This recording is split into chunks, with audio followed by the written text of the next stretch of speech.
I'm here with Mike Kiss, voice actor, screen and television writer, and sketch comedian, who will be performing at the upcoming Toronto Sketch Comedy Festival.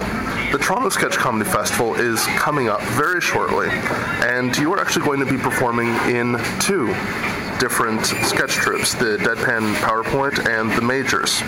When did you officially become a narcissist? I think it probably started when I was a child, although I couldn't define the word yet, so I didn't know. I think I was able to label myself maybe, I don't know, just a handful of years ago, really. I think it's more,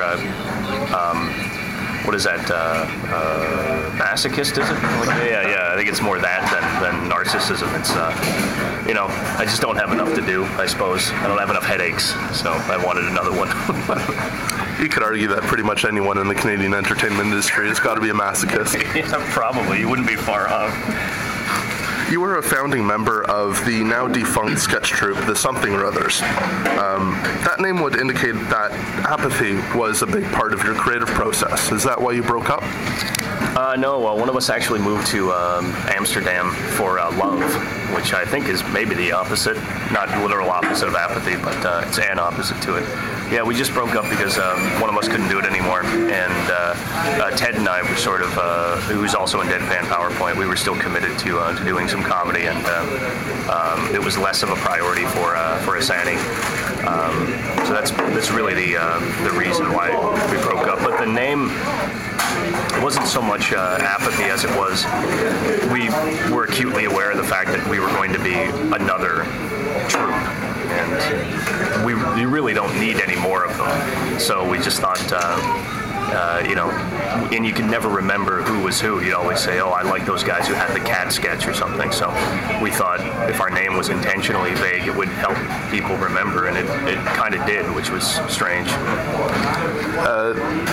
If I remember correctly, I know for a fact Deadpan Powerpoint is just you and Ted, two males, and the Majors, your other group, are three guys.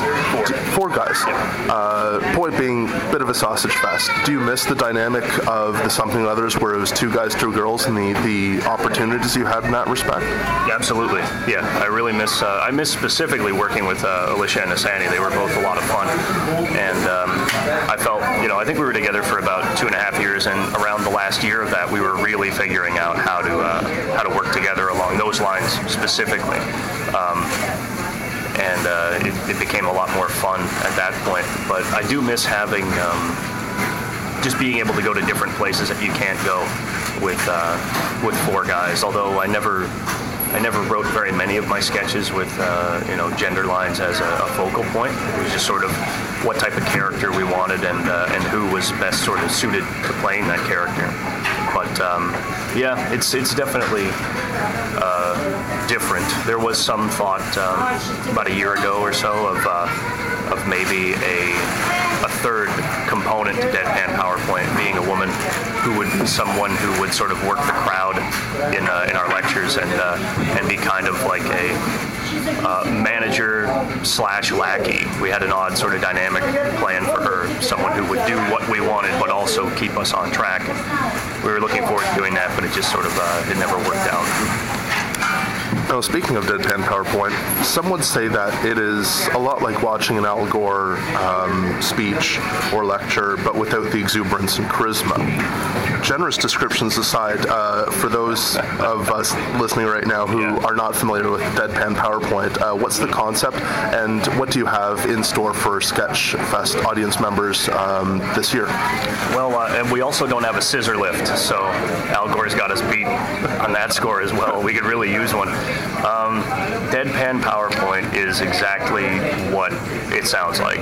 It's my partner Ted Sutton and I, generally completely emotionless. Occasionally we raise the volume of our voices, but very rarely the intonation changes.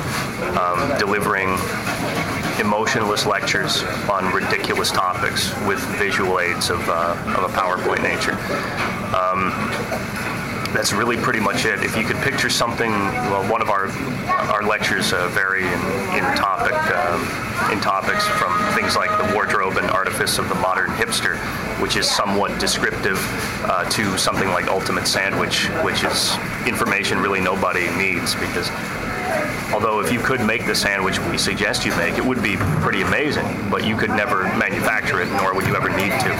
So it's that sort of thing. We want to give people information that there's no real practical use for, but we break it down in such a way that we're delivering it instructionally. But, sorry, what was the... what are you going to be doing this year? Well, we have... two of the lectures are... one of them is a surprise, I would say. One of them I don't want to... I don't necessarily want to give it away, but we'll discuss time travel as one of them, or the name of the lecture is, if you get this right, it's the violation of natural law and manipulation of the inconceivable for the purposes of traversing the non-spatial continuum, which is time travel. And then we share, both Ted and I have had some problems with, with pretending to be someone we're not, so we have a sort of cautionary lecture plan called it's basically a practical guide to keeping it real. And that's probably going to get as vague as you think it will. And the third one is a complete surprise. We'll see how well that goes over. Excellent. What other troops are you looking forward to seeing? As usual, every year I'm looking to see new things that I haven't seen before. I'm looking forward to seeing Peter and Chris, who are performing with the Majors on Friday the 5th. I've never seen them before. I've heard good things. I want to see maybe, because I just don't know what they're going to do, and they're up with us on our show. Multiple choice question. Your second troop, the Majors, are named such because A, you bonded over your common love of Lee Majors, former star of the $6 Million Man. B, it's a shortened version of the Major League Assholes. C, you bonded over your common sexual fantasies involving Major Houlihan from MASH. D, none of the above. D, none of the above. It was actually, we bonded over our love of Lee Majors, the star of The Fall Guy. We had no thought of the $1 Million Man. It was purely our love of television stuntman Colt Seavers that brought about our... I can't even believe I'm referencing that show. That's something that never should have been made. No, the Majors was...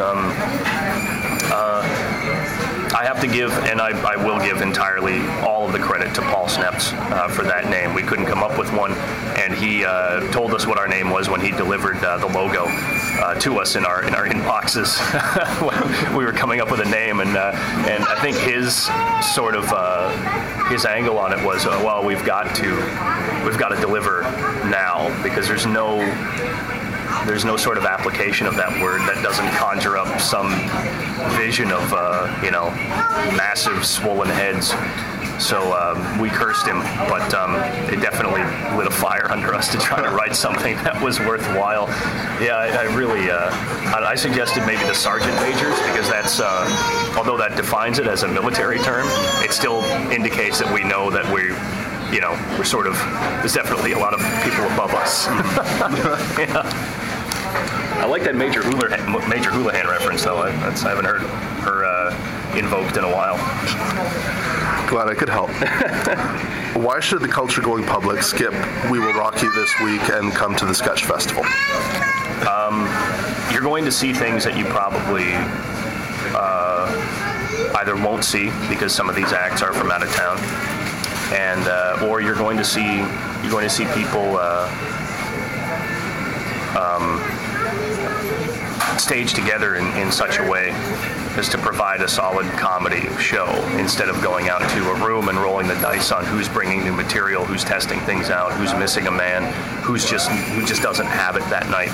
Everyone's really going to be committed, and it's probably the best, I think, the best environment to see sketch comedy in the city all year.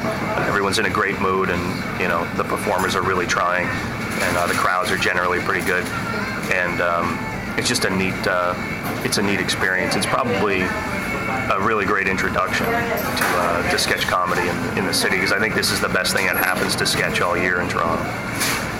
Do you ever feel that sketch doesn't get the recognition it deserves as an art form or a theater form?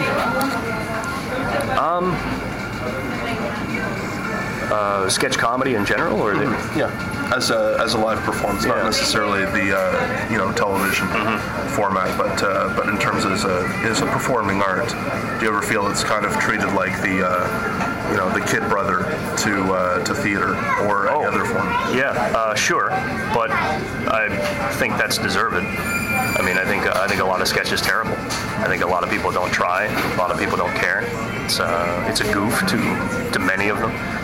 And I think it's, anybody who's done it, who's taken it seriously, has been in a room some night with a bunch of folks who haven't. And, you bring folks out and you try to be tight and perform good, well-written material, well-prepared material. And if you're sandwiched in between, 40 minutes of people who aren't doing that, you're going to get, your friends are going to ask you why you hauled them out. And I think what happens a lot of times is, people see that with anything. Let me put it this way. I think with any performing art, most of it's not really respected. Most of it, I think, is kind of mediocre by definition, almost. The problem with sketch comedy is it's always earnest when it's on stage. Everyone's trying to be funny. Whether or not they're doing it well or whether or not they're prepared is another thing. But so when you see 10 acts trying to do that and only 2 of them work, you're sitting through something that you have to pay attention to and just don't like. So when you leave the room, you're going to have a pretty firm opinion that you liked about 20% of what you just saw, and you're probably not going to respect the form or its practitioners in general.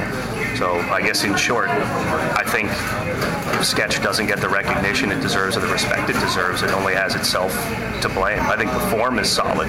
I think the practitioners don't often take it seriously enough to get it the respect it deserves. Well said. Thanks very much. It's long-winded, but long-winded is sort of how I operate. I'm used to it. Thanks, Mike. Yeah, thank you, man.